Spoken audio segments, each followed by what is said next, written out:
Tiyo gintuyo nga himusla ng iya sinipulo katuig nga hinablos. Arestado si Daryl Marie Sarmiento nakatutok.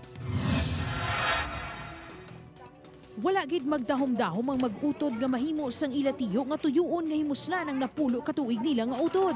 Alas 11 Domingo sang gabi sang nagsaka sa puloy-an sa mga biktimang sospek nga si alias Miguel. Suno sa kamagulangan nga utod sang biktima naghugas pa sa mombang ilang nga tiyo antes nga naghulid sa biktima nga si alias Grace. Hindi sini matuod nga pangalan. Pero nakibot lang kami nga may nga nahimo yan sa amon kag hindi kami kapati. Hindi, mas siguro hindi na lang kay nagtawag kami to sa iya, pamilya sa kanlaon, nga hambal man to sang pulis, depende sa amon kung mapasaka kami kaso or hindi. Nakita mismo sang pagkaisa sang biktima nga nagakupo na ang sospek sa biktima kag may tabon nga habol. Ang malain pa kay sang ginkuha nilang habol, wala na sang panabton sa pangidalom ang sospek kag nakapanaog naman ang underwear sang biktima. Ito din nakita ko na nakauba ng pakaisa ko nga ginanoya. Ito din nakita ko na nakauba ng pakaisa ko nga ginanoya.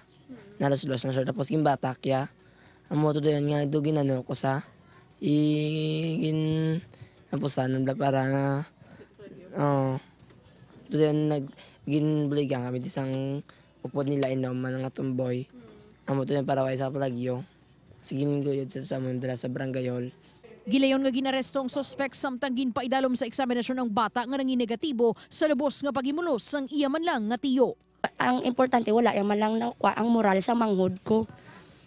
Kung hindi na mo pagpasakan kaso papulion na namo sa lugar nila nga kag nagpaano kami nga hindi ginagidisaya ka tapak sa amon barangay.